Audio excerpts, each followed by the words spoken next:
Good morning, members. It is time to start, and we've also formed a quorum. As we only need 4, but we have already got the 5th member joining us. So I call to order the meeting of the Joint Subcommittee on issues relating to the regulation of devices and development of the beauty industry. First of all, election of chairman. In accordance with the procedures for election of chairman set out in Appendix 3 to the House Rules, I would like to receive nominations from you. The nomination has to be made verbally by a member, to be seconded verbally by another member. Mr. Wang Dengguang, Tommy Zhang. Any seconder? Professor Joseph Lee. I'm happy to accept the nomination. So, who's the second most senior member? Mr. Wang, please come forward to help.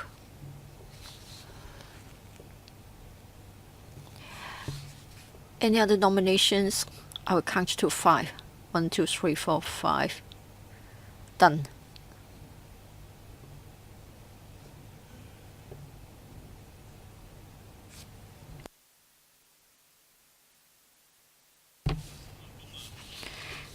Thank you.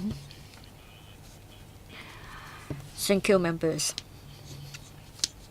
If I may check with you, if you would like to elect a chairman, deputy chairman, Mr. Yu Si-wing.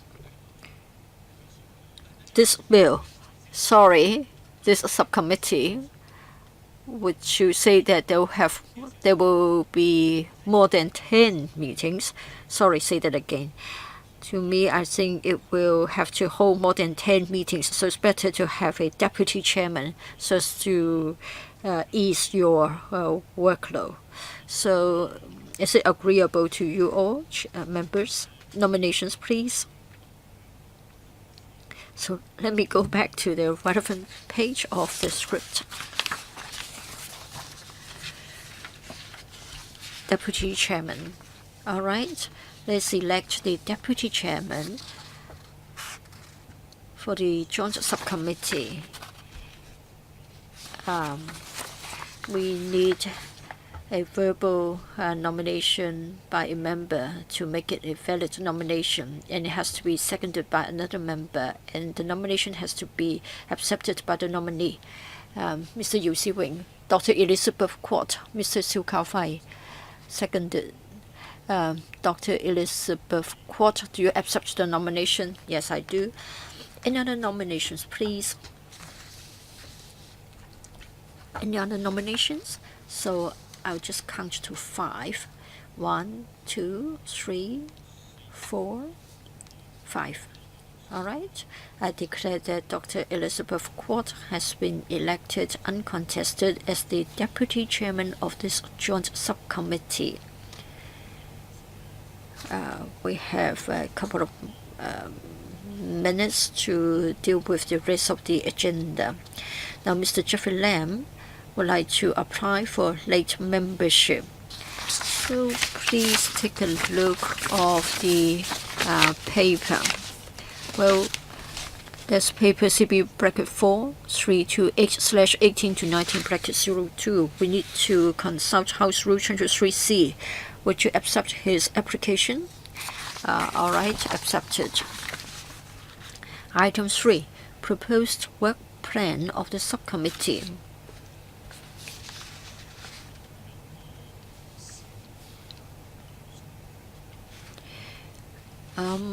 What are the topics that you would like to cover?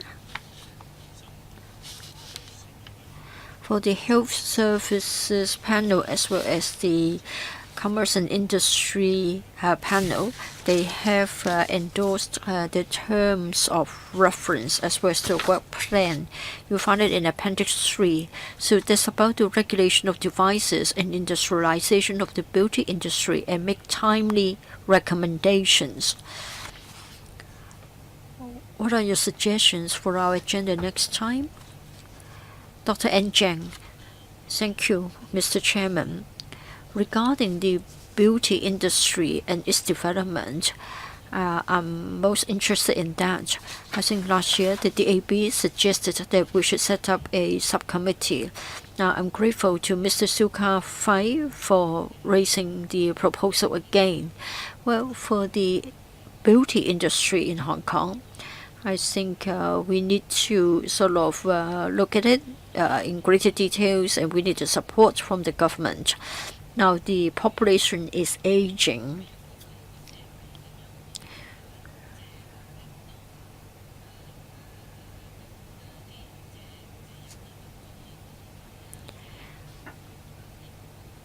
I think people will get more interested in the services of the beauty industry.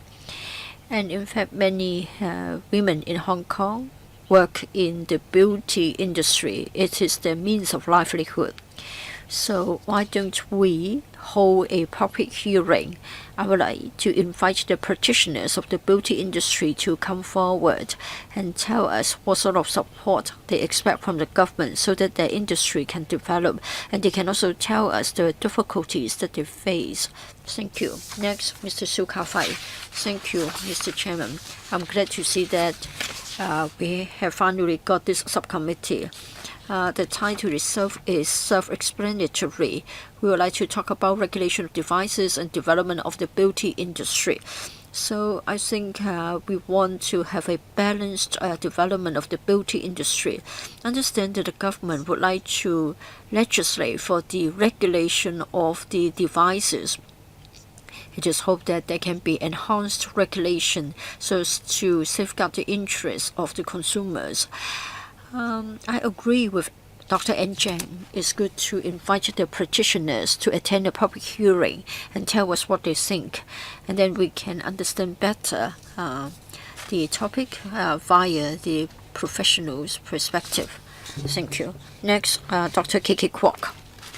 I'm sure we should try to give room to different industries to thrive. For the beauty industry, for the past decade or so, there were many incidents and there were many malpractices, and such would not help the industry to grow. So I think it's better and important for us to help the industry to come back to the right track instead of being affected by a lot of scandals like deception, etc. Well, I think we need to talk about the regulation of the beauty industry. It's good to have a public hearing, but which public officers will be attending that meeting? Would it be somebody from the Commerce and Economic Development? In the past, we used to get someone from the Food and Health Bureau, but I think this is totally irrelevant. When it comes to the licensing and the regulatory framework, surely it should rest with the CEDB rather than the FHB, because the FHB's concern is rather more on the regulation of devices. I share your concern, and I think we need to take up the matter with the administration. To me, I think both policy bureaus have to be represented. Sometimes we talk about regulation, sometimes we talk about the devices. For ethics and regulatory work, like who can do what, and then which services should be regarded as medical services and which regarded as beauty services, I think we need to sort out the matter with the administration. That is whether they're going to send officers to attend our meeting in the future. That is officers from both bureaus. Next, Mr. Wong Ting Kwong. Thank you, Chair.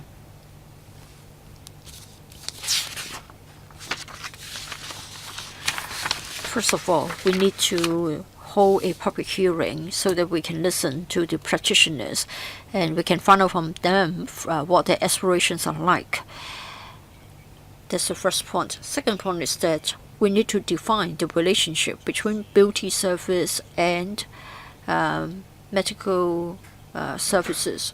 I think usually it's the more intrusive types of beauty service that have caused problems, and in fact they are verging on medical care.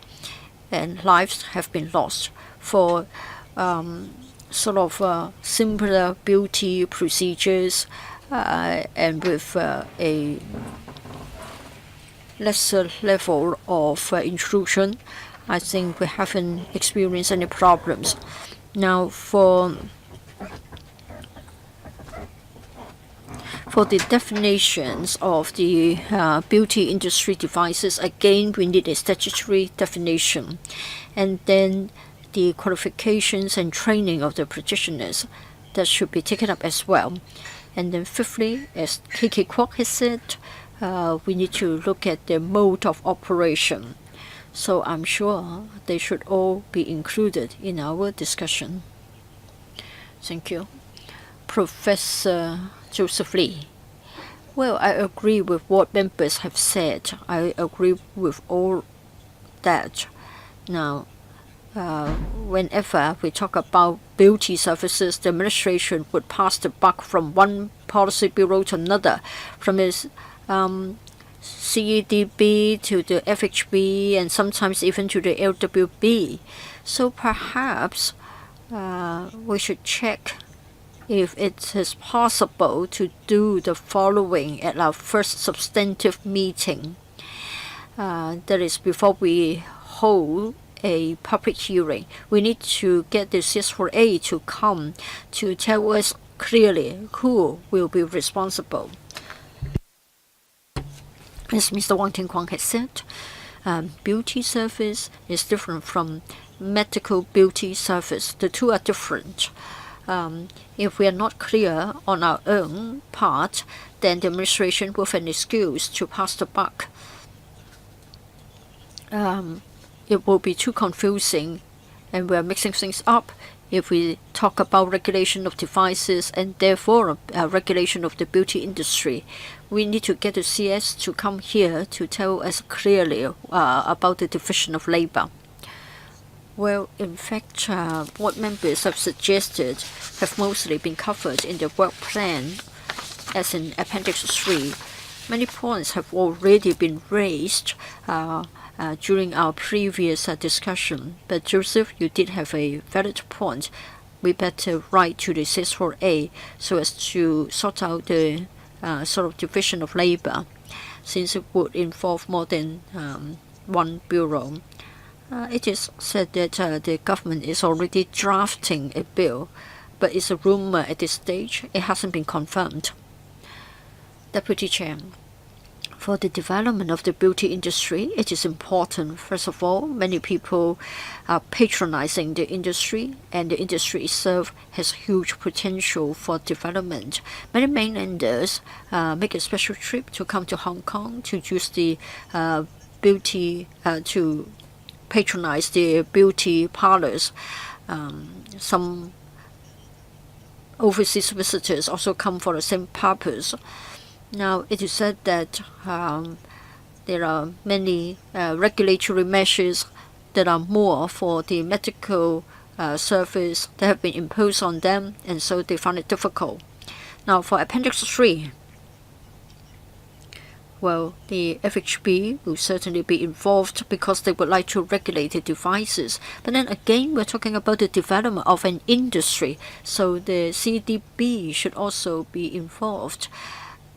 We have to sort out whether it will be the discussion will be steered or led by the CDB. Now, for the accreditation, qualification, etc., we have already got the qualification framework, but then it is under the Education Bureau. We have got the qualification framework up and running for a long time. Many people enrolled in programs and set examinations, but they were surprised that, in fact, the qualifications are not actually being recognized. So I do agree that we should clarify with the CDB and the CS4A.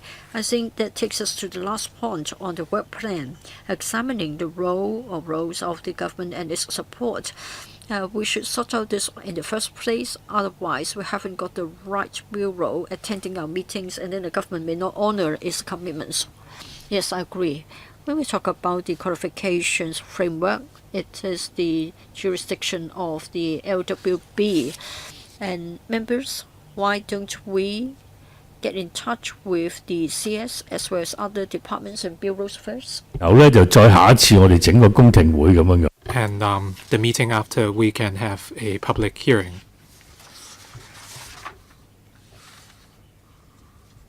That way the trade can take in the government's views. And since we have a lot to do, there is not much time. So barring any objections, our plan is to meet once a month to carry out these areas of work. Mr. Peter Chiu, thank you. I realize that the trade would like to raise the professional qualifications of their beauty staff, so this would be included on the agenda. So we would have a 1 or 2 hour session to talk about the qualifications framework. We would first invite the government to lay out their policy or roadmap before we convene a public hearing, and in the meetings after we can deal with these themes. Before the meeting, we talked about organizing a possible trip. The Secretariat told me that the beauty industry is mature in South Korea. So in countries like Japan and South Korea, as well as Taiwan, which is another Chinese territory, are developing well in terms of the beauty industry.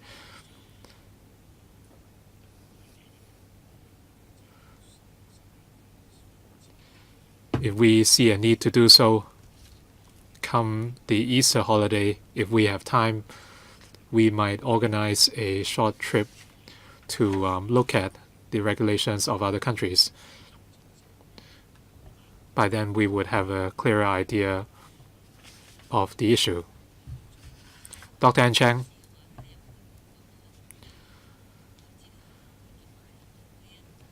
If government officials are to be present in the next meeting, are you going to involve members from the CI panel and economic development panel? There are 3 bureaus. I want to involve the CEDB, Food and Health Bureau, as well as Labor and Welfare Bureau. And the scope of this joint subcommittee involves all 3 bureaus. So for future agenda items, I hope they would send representatives. If we have officials from the CDB, it would be better. Yes, we will have reps from all 3 bureaus. The CDB must acknowledge the economic contribution of the beauty industry to Hong Kong. Yes, we will talk about the beauty industry as an industry in itself. So we will not only cover the regulation of beauty devices. Once dates are confirmed, I would consult members again, and I believe we will meet in January, and after Lunar New Year we will have the public hearing. So if we have no other business, the meeting is adjourned.